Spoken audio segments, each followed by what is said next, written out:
Good morning. You are listening to National Real Estate Auction Radio. I am your host, Doug Dennison, and we are broadcasting from beautiful St. Augustine, Florida, the nation's oldest city, at WFOY 1240 AM studios.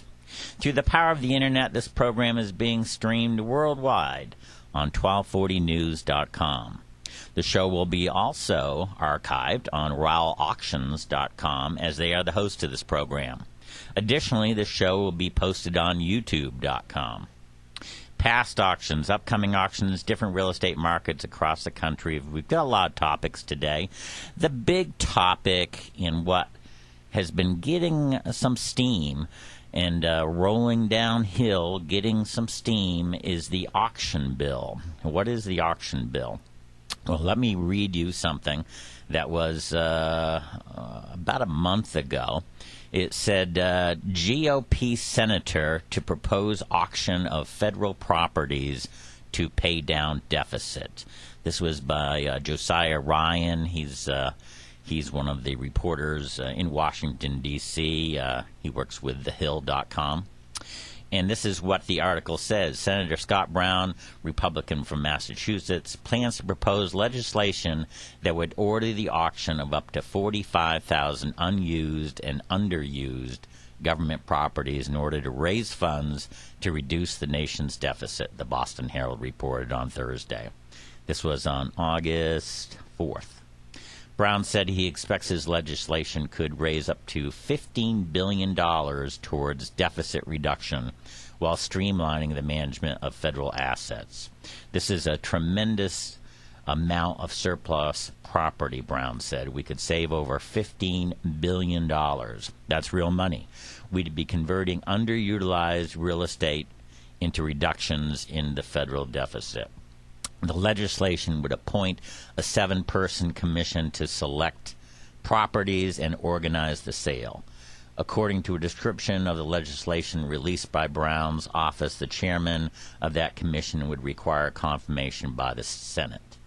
The bill will be co-sponsored by Representative Jeff Denham from California. He's a Republican from California, and could be included as one of the yet-to-be-determined deficit-cutting measures in next year's budget. And you notice that both of these are Republicans. However, I think this also stems from our president, a Democrat, obviously, because on February 14th, when he had the budget address in Baltimore, Maryland, let me quote what he said. And again, he's talking about the budget and how to save money and how we need to find new revenues. The quote is, "To take just one example, by getting rid of 14,000 office buildings, lots, and government-owned properties we no longer need, we can save taxpayers billions of dollars." This was in Baltimore, Maryland on February 14th, 2011 in his budget address. So this is what we're talking about, something that I think is dear to the hearts of everybody, our listeners. And again, the show is all about, the radio show mission statement is to provide an educational experience for listeners in a promotional format for auctions across the country. Why this is important to everybody is because not only will it help the budget because bringing monies in, but also all these properties that are out there that are not being used, if we can sell them to a end user, well, then the end user starts paying taxes. So that's a win-win. And then one more thing that we should really talk about. We all know whether you're in a neighborhood or in a commercial area, the worst property, the abandoned property in that neighborhood determines how the value is of the rest of the properties. It hurts the property value of all those other houses in the neighborhood. And in commercial, it does the same thing. When there's a property, and again, the government owns big properties, but if there's a government property that is not being used, and it's on a block, well, all those other properties around there are not achieving their full value because that property that is being underused, unused, boarded up is not helping the neighborhood, as we say. And so if we can get that into the end user, the taxpayer, somebody that's going to bring more development into the area, redevelopment perhaps, this is a very, very good thing. So I've asked a few people to call in. We're hoping to have a great show today. And let me talk about one more thing. The people that listen to the show are real estate investors. They want to know about auctions. Real estate media. They are also people who want to know what's happening with auctions. So this is an important segment. We're talking about people, just general public, who want to find out what real estate auctions are about. Can they get involved? It's a great show where we're happy to do it, and this is, I think, the 5th month that we're doing it, and excited. Let's go to our first caller. Good morning. You're on the air. Hi, Doug. It's Nancy Rabinold of Exira. How are you this morning? Hey, well, wonderful, Nancy. Thank you so much. Tell us a little bit about yourself. Where are you from? What do you do, and what is your company about? Again, my name is Nancy Rabinold. I am from a company called Exira Incorporated. We are located in Tampa, Florida. Okay. We are the pioneers in bringing remote audiences together with live audiences in an auction lane, in an auction ballroom, wherever the auction is being located. It is our company that brought out the capability of allowing remote bidders to participate with live bidders in those auction formats, and that's what our company primarily does today. We do a number of different type of auction applications spanning across the board. We've been in business now for 15 years, and we are truly the pioneers of that application. How did you get into the auction business, Nancy? It's a great question. I actually grew up in what's referred to as yellow iron, which is heavy construction equipment. My family, actually, I was part of a family business that used that yellow iron in the business, and it was my job to actually go to the auctions. And while there, I thought it was antiquated for people to have to travel sometimes from around the world to buy pieces of heavy iron that they needed to do the job. So heavy iron means, for the general public, tractors and trailers, that kind of stuff. Right, bulldozers, got it. Scrapers, all those types of things that it takes to move dirt, as they say it in that industry. And so that was my job, to actually attend auctions. And again, it was just an antiquated system, and knew I needed some polish, and went off to work in some other corporations first, and continued to gel the idea of again, bringing remote bidders together with live bidders, bringing the excitement of the auction into one's space, into one's world, wherever that may be, and conveniently, reliably. And so went off to work for IBM. Spent about almost 15 years in IBM, and had a great opportunity there to integrate needs into technology, or technology into needs. And what I was taught there was, you really have to understand what the customer wants, what technology can provide, and then simply what plain makes sense. And that's essentially what I brought to this business. Again, we celebrate our 15th year anniversary this year. We've conducted to date almost, I guess, just north of 78,000 auctions. Wow, 78,000 different auctions. Well, how many auctions? How many auctions do you have? Break that down for me. On a given day, how many auctions might you have? On a given day, on Tuesdays through Thursdays, because again, we supplement a lot of traditional auctions. By supplementing traditional auctions, we are an infrastructure provider. So we go in and we through technology, allow their auction and bidding base to be expanded. And our big days are Tuesday through Thursday, and on those days we support on average between 120 to 130 auctions a day. Okay, speak up, Nancy, because I don't get your full read there. So speak right into the phone. We want to make sure we hear everything you say. Yeah, so that is amazing amount of auctions, and I know you have done business with the top auction firms in the country. So that's wonderful. And in fact, you and I worked together. Gosh, what was it, 5, 6, whatever years ago it was. And do you remember that, and can you tell us a little bit about it? I do. We actually, you and I teamed up, Doug, with an opportunity in Northport, Florida, where, if I'm not mistaken, the county actually came in and had approximately 1,900 tax delinquent lots Yes. they were looking to get rid of.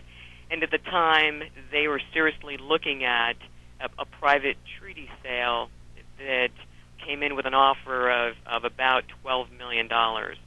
And you came in and at that point and said, let us try this thing called the Internet. Let us bring remote participation in.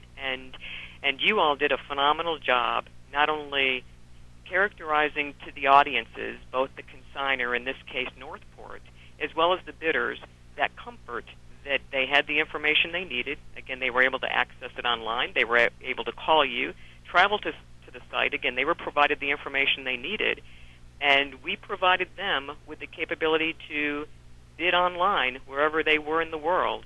And I think that $12 million offer that the county was holding in their hands got trumped by almost $50 million. I think that at the end they brought in $60 million from the final Internet sales.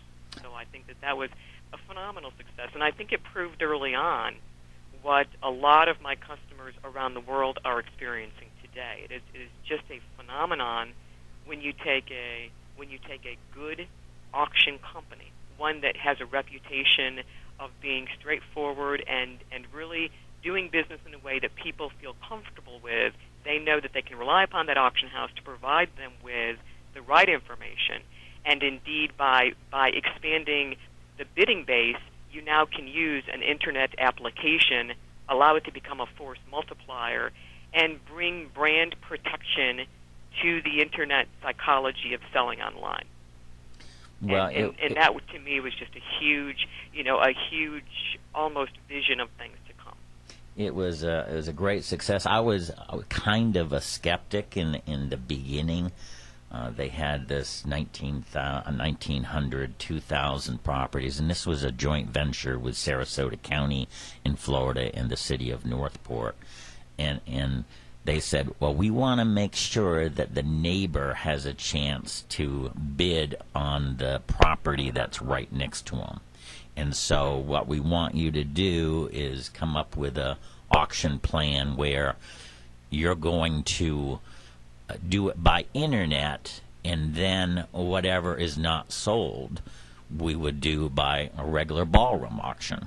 So we said fine, and I'm thinking, maybe we're going to sell a quarter of it by the internet, and lo and behold, we sold all 1,900 properties by the internet. Unbelievable worldwide interest. And I think the sale of 1,900 properties and the sale of 62 million, 63 million, whatever it ended up to be, was probably a world record at that time. And again, this is 6-7 years ago. It absolutely was, and I remember clearly the level of excitement that it represented, not only for auctions and online auctions, but also for the real estate industry.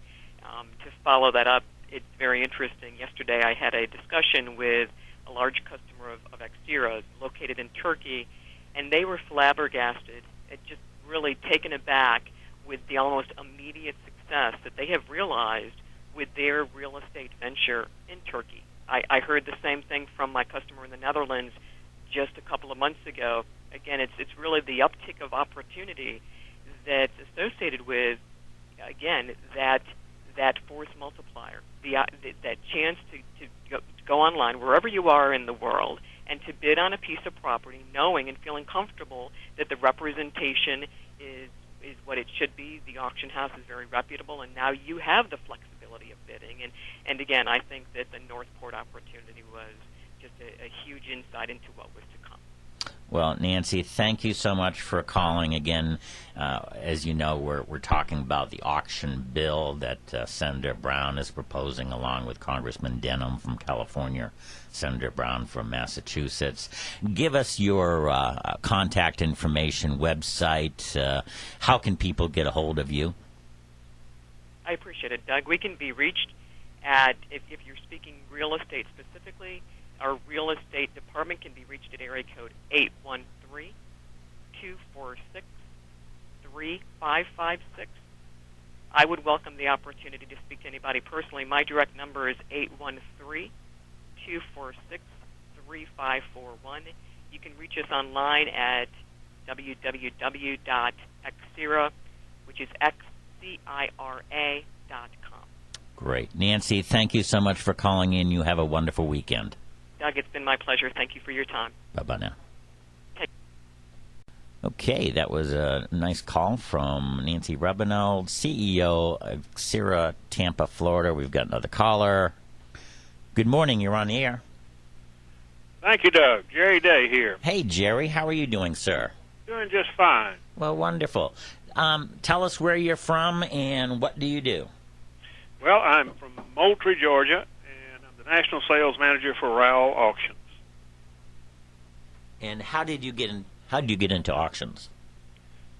Years ago, I was a financial consultant for small and medium-sized banks across the United States, and the first housing bubble took place. And we had to come up with a way to move a large amount of product in a relatively short amount of time, and the auction method looked like the way to go. I got in the auction business because a client said, "Jerry, didn't you go to auction school?" I said, "Yes." They said, "Would you hold one for us?" So there we go. By chance, by circumstances, whatever, you're in it, and you've been in it for a long time. We're talking about the auction bill, which is a bill that is proposing an auction of 45,000 or up to 45,000 unused or underused government properties. We just had the CEO of Xcira, who basically is one of the pioneers in internet bidding, talking about a sale that she and I did together, along with a whole bunch of other people, by the way, selling 1,900 properties, all by internet, for $65 million. I guess I want to talk to you about the fact, why is internet bidding a good thing, and why are auctions a good thing for the government? Well, let's take a look at the investment banking market as a model. Okay. Years ago, most investment bankers were like bankers, pretty much. You went to their office, you talked with them. Speak up, Jerry. I'm having trouble hearing you. Sure. You went to their office, you talked with them. In order to make a decision, you talked to them again, and back and forth and back and forth. Right. And today, you buy your stock or whatever you may be interested in buying online, because it's the most efficient method of moving an asset to the marketplace. Well, I agree with you, and again, I've been in auctions for almost 25 years now, and that was by chance too. I was actually with the YMCA. I was the vice president of the YMCA in Miami, and an opportunity just fell in my lap of, we need somebody to, market and promote and deal with people and public relations and sales, and I said, wow, that sounds like something I do for the YMCA right now. And so I got in, and I was hooked just like you. It's an amazing thing. The government is a different entity. Their job, in my perception, is when they're selling an asset, is to be like completely fair, completely transparent, giving everybody the same chance. And I'll tell you a little story. I was with Stanley Tate, who became the acting chairman of the RTC, which is the Resolution Trust Corporation, back in 1990, 91. I'm not exactly sure what the date was. And he lived in North Miami, Stanley Tate, and has owned banks and a brilliant mind. And because of my YMCA background, because he used to give me money to help the kids in North Miami, we got to talking, and I was in the auction business then.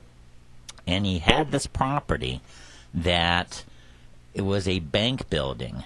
And this is right in the beginning of it, and he had like 7 different offers. So there was interest in it, but they were all different. They were different because, number one would be a different price, but they needed due diligence time. Another was, I'll give you $10,000 down deposit, but I need more closing time. Another one was, I'll give you more down payment, but I need financing.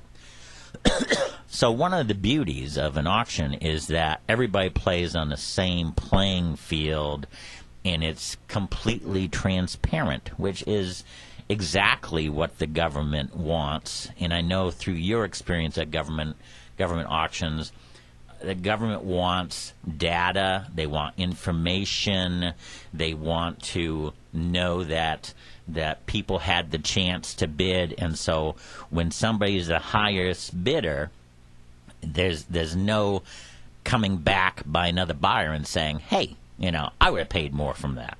And so what is your background in that, and what do you think is the reasoning that if we can get this bill passed, the general public has a great opportunity to get involved?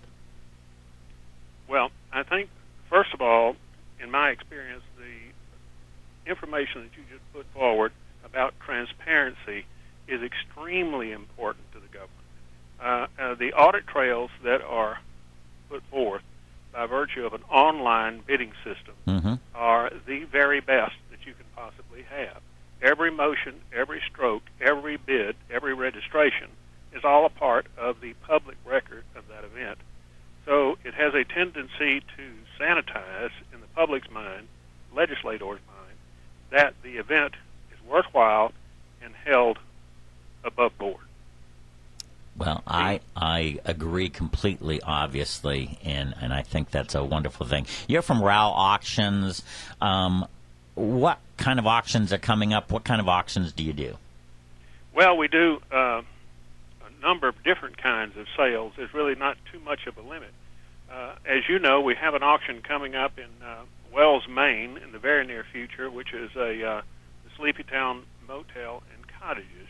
We have 42 acres in Georgia. We have real estate, construction equipment, guns, collectibles, antiques, estates, acreage tracts, 350 and more. We have a regional bank, multi-parcel sale of 25 assets. We have a sellout, a retirement of an operator in Jacksonville, Florida, I believe. And we have 2 large regional banks with around 220 or so assets in one group and 180 in the next group coming up in the very near future. It sounds like you could keep on talking about all the auctions you've got for another 10 minutes, but we've got to go to the break. Give us the website where people can find out about these auctions.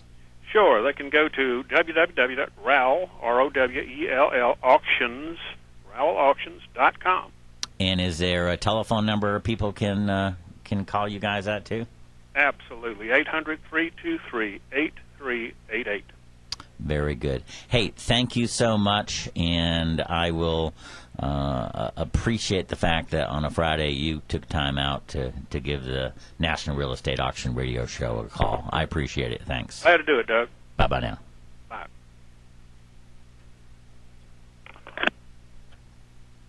Okay, that was Jerry Day, National Sales Manager from Rowell Auctions. I've got more stories about Stanley Tate, the RTC. We've got other callers coming in.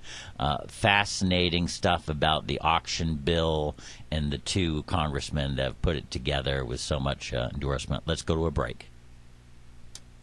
Okay, we are back. This is National Real Estate Auction Radio Show. We are broadcasting from beautiful St. Augustine, Florida, around the world. We're talking about the auction bill. This is a bill that the senator from Boston, Massachusetts, Senator Scott Brown, and Congressman Jeff Denham from California are putting together on both sides of the aisle. And we're very excited about talking about the auction bill. We've got a new caller. Well, we just lost that new caller. Hopefully, we'll get him back. We're talking about this bill that is going to propose selling up to 45,000 unused or underused government properties. And this is a way to raise funds to reduce the nation's deficit, and this is what the Boston Herald reported about a month ago. So this is our chance as taxpayers to say, what a great idea.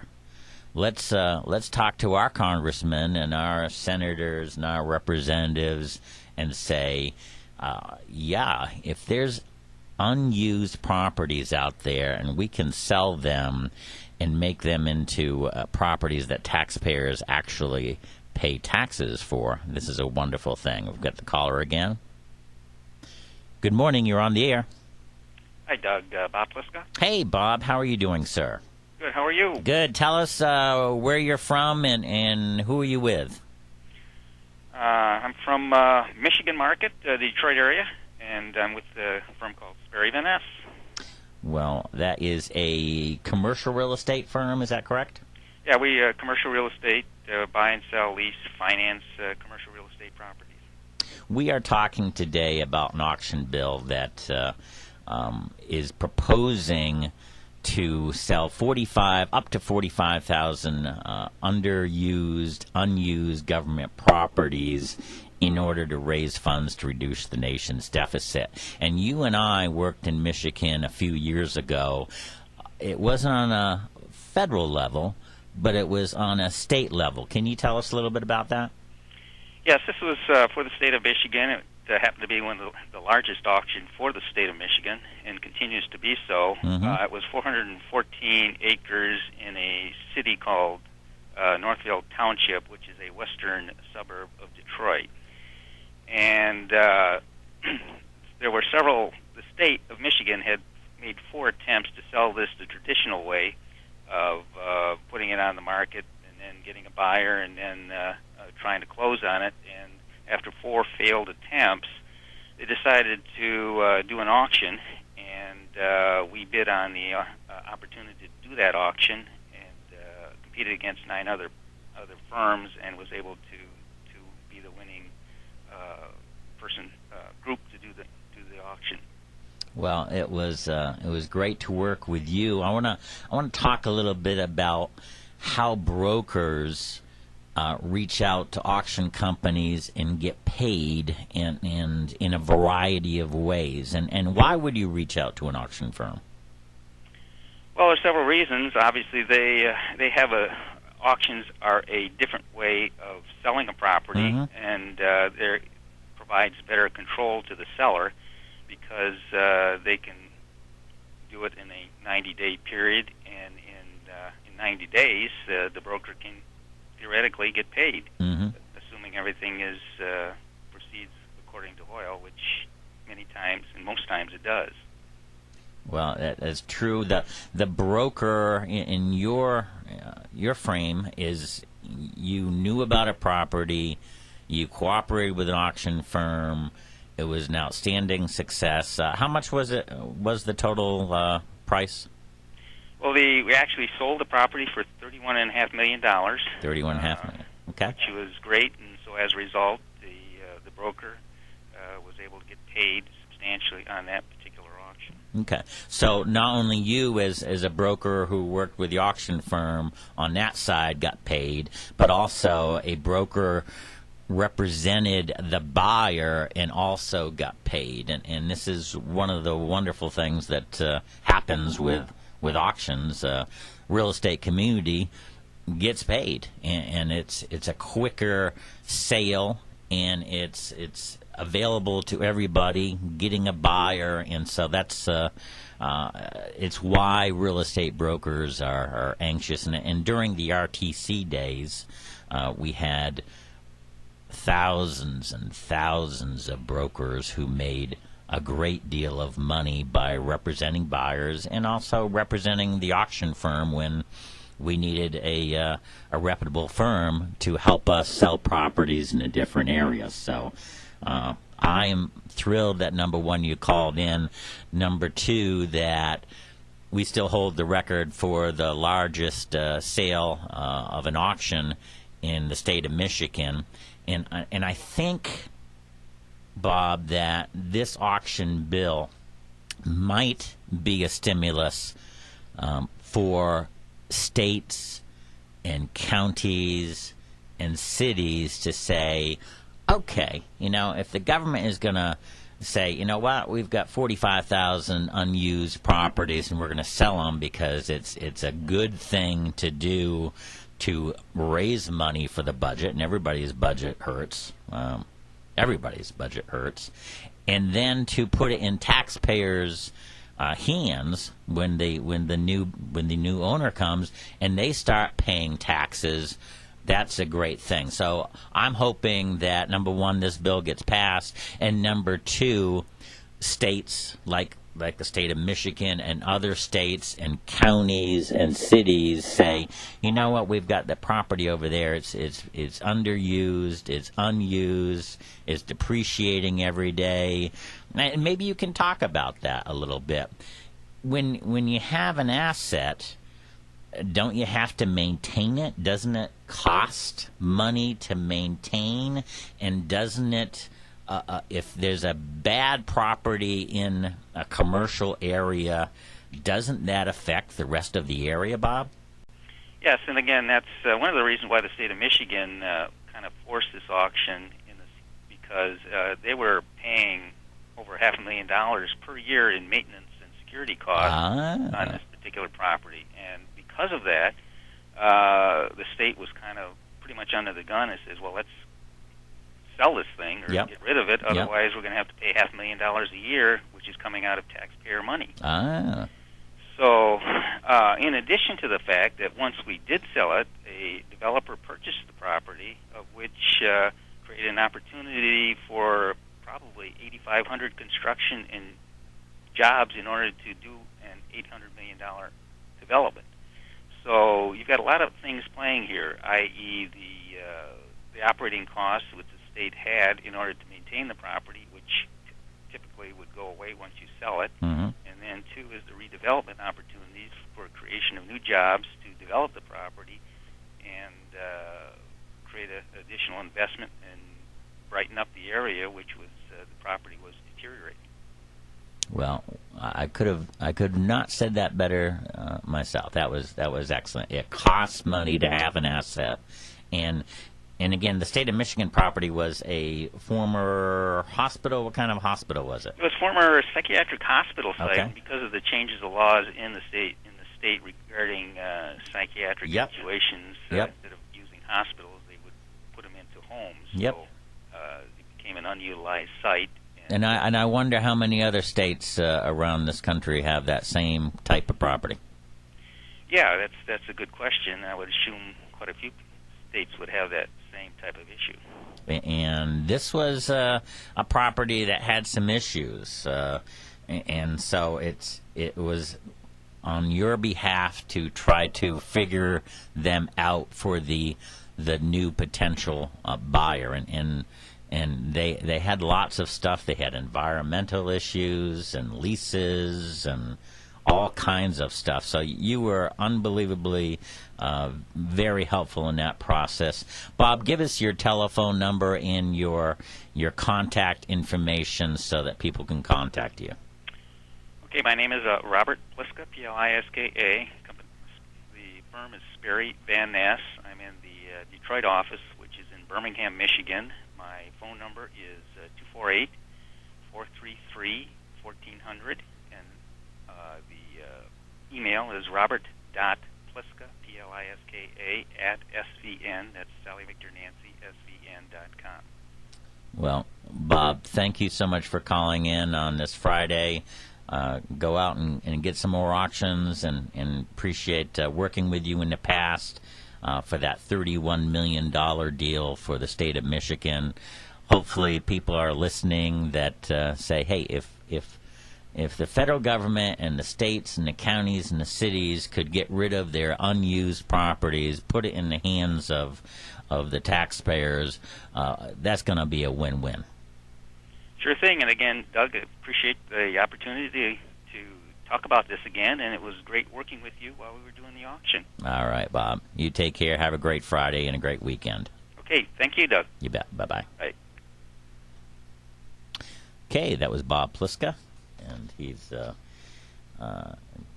gentleman, a commercial real estate broker who we worked with on a very difficult property in Michigan for the state of Michigan, and it's the sale of $31 million is still the largest dollar volume auction in that state. Let's go for a quick break. We'll be right back.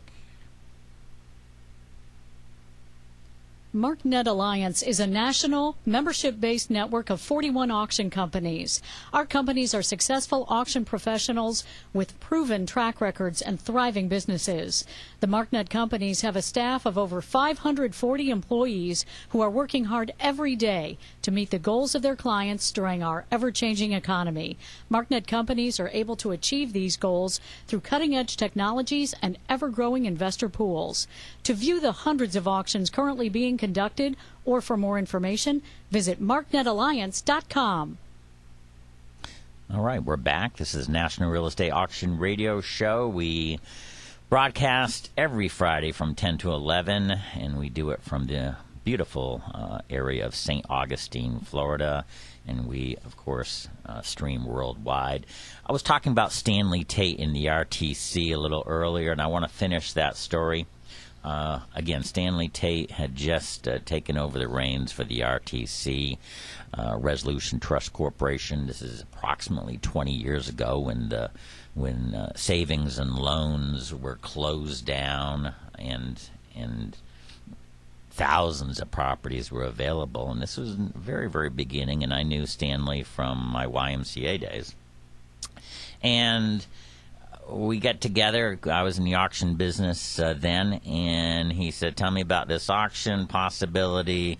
I've got a bank building. It's got interest, but I don't know, what we should do about it, and all the offers are different, and how do I pick the right one without making the other, people, upset at the bid and the deal. And they'll come back and say, no, I would have paid more. And so we talked about it, and I must have had a good sales day because I convinced Stanley Tate to sell it at auction and at absolute auction. And what that means at absolute auction is that it sells no matter what. No matter what. No reserve price, no minimum bid. Not subject to the seller's confirmation, but it's going to sell that day. And what that does is it brings everybody out of the woodwork who is interested in that property at all and to come to the auction and bid aggressively because there's no tomorrow. It's not going to be available tomorrow because it's going to be sold that day. And so, as I said, there was interest, but they were all different kind of offers, and he didn't have the time and effort to, go back and forth with these, these few bidders to figure out which is the best one. And so we put it in auction. I believe, and again, this is about 20 years ago, so my memory fades a little bit, but I believe that the appraised value at the time, excuse me, was about $450,000. And it was a bank building in Miami Beach on Washington Street. And we had the auction. We had good response. We knew we had a couple buyers that were interested. Well, on the day of the auction, not only were there a couple of bidders interested, but there was close to 15 bidders who came with $50,000 cashier's checks. So they were ready to bid. They knew it was absolute. They knew it was going to be sold no matter what. And again, it's a bank building. Remember, I said this is the RTC, Resolution Trust Corporation, and so they were closing bank buildings, banks and bank buildings. And at the end of the day, the total auction price, spirited bidding was amazing. Stanley Tate was there. It was his first auction. We got $1.2 million. $1.2 million. And so it made him think that this is the way to go.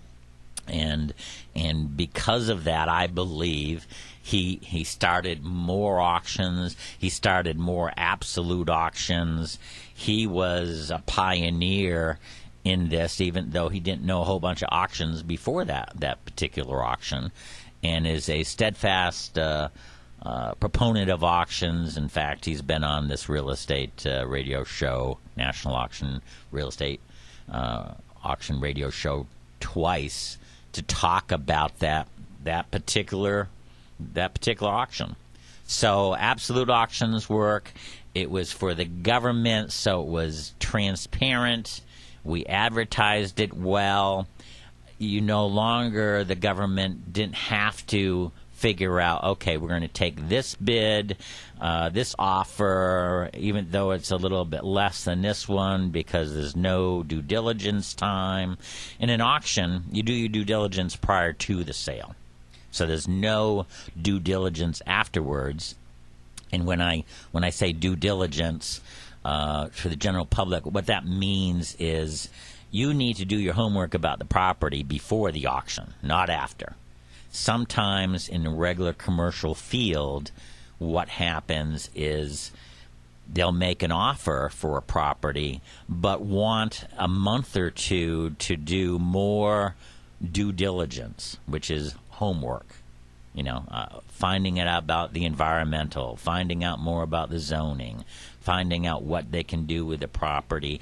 And what happens in this type of thing is that either it goes great, which it doesn't do all the time, but sometimes the buyer says, okay, tell you what, I like the property, but we found all these issues, and so instead of my offer of X, I'm gonna give you X minus $1 million, and it's called retrading of the property. And what the seller has done during this time is taken it off the market, and whether it's a month or 2 months, basically wasted their time. So that's why an auction is good. Everybody is on the same playing field. In fact, I want to talk about the auction bill and points of discussion on this. Auctions equal fairness and transparency. Everybody is on the same playing field. It's good for real estate brokers because they make commissions. They make commissions through helping the auctioneer. They make commissions by bringing a buyer. They have a great opportunity to make money and make money quickly. Also, if you're a good real estate broker, and there's hundreds of thousands out there, if you bring somebody to an auction, and if they buy, you make money. But if they don't buy, you've now spent some time with that buyer who you know has money, you know who's interested in that property. He didn't get it for whatever reason, but now you know exactly what he does want. And now you have the opportunity to go find him that property, and that's a great thing because you'll make money. Oh, it's good for investors, okay? Because if they buy, they would also fix the property up. This means that goods and services are going to be purchased. It's good for the government because they no longer pay for upkeep on properties and the possible vandalism and depreciation. It's good for the neighbors in the nearby properties because you're only as good as your weakest link. We talked about this. In fact, Bob Pliska made mention of it. A very good, important thing is that, if you've got a property in the middle of a neighborhood, a commercial area, and it's run down, it's not being used, then all of those other properties are not reaching their full value. They are not reaching their full value because everybody's pointing to that building in the middle. Well, if we can get the federal government to auction these properties, make them available to everybody, sell them, stop paying all that money. In fact, you listen to Bob Pliska, the state of Michigan sale, they were paying $500,000 a year to maintain that property that they weren't using. $500,000 every year coming out of the taxpayer. That's why they sold it at auction. And again, at $31 million, the largest auction for the state of Michigan. Not only did it bring in money for the budget to help balance the budget, they got rid of $500,000 in holding cost and maintenance cost. And now they've got a new owner of that property who's paying taxes, helping redeveloping the area. This is what we should do with these 45,000 properties. We should sell them to the taxpayer and let the taxpayer then start paying taxes and make that building appreciate in value, and therefore the area will appreciate in value. It is good for taxpayers because those properties would end up having end users and owners who would pay taxes. And again, good for government. Sale monies would help the budget. Everybody needs help with the budget right now. And lastly, it's good for us, the taxpayers, because if we can bring money in, these additional monies mean less chances of raising taxes. And everybody does not want to raise taxes and pay more taxes. So this is a great bill. I want to shout out again to Senator Brown from Boston, Massachusetts, who is on the Senate side getting this done, and also Congressman Denham, who started this back in May on the House side. He had, I think it was 32 or 42 co-sponsors. 26 co-sponsors. I mean, wow. Whenever you get 26 co-sponsors of a bill, that means that this is a good thing. And so that's on the House side. Now it needs to go through the Senate, and this is what Senator Brown is doing, and kudos to him. I think this would be a very, very important thing to help the budget of the country. I know the president was on there last night, and he's trying to help. And I will read to you one more time what the president said on February 14th of this year. In his remarks on unveiling the budget in Baltimore, Maryland on February 14th, he said, to take just one example, by getting rid of 14,000 office buildings, lots, and government-owned properties we no longer need, we can save taxpayers billions of dollars. This is a quote from him, from the president, on February 14th, 2011. And, of course, the president is Democrat, and right now, two Republicans are taking up the cause and getting bipartisan support from both sides of the aisle, saying this is a good thing to do. I hope this bill passes. I hope the economy gets better. We need to sell these unused properties that are killing us with maintenance costs. They're hurting the neighborhoods, and we need these to go to end users who will basically pay taxes on this new property, buy goods and service, and help redevelop the area. And so I'm on a roll. I want this to happen. I am going up to Senator Brown's office next week. I just got an email from Senator Brown's office that to come by and meet with them. I'm also hoping that I can get a chance to meet with Congressman Denham, who I would need to go down to obviously Washington and meet those offices. But I'm going to give them the support documentation of what we've talked about on this show, and that is that the auctions equals fairness and transparency. They're on the right road.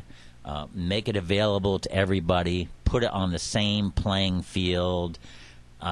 Let's not do something where we say, okay, well, let's sell 5,000 of properties to this firm over here. Let's try to do this in a fair way, get more money for it.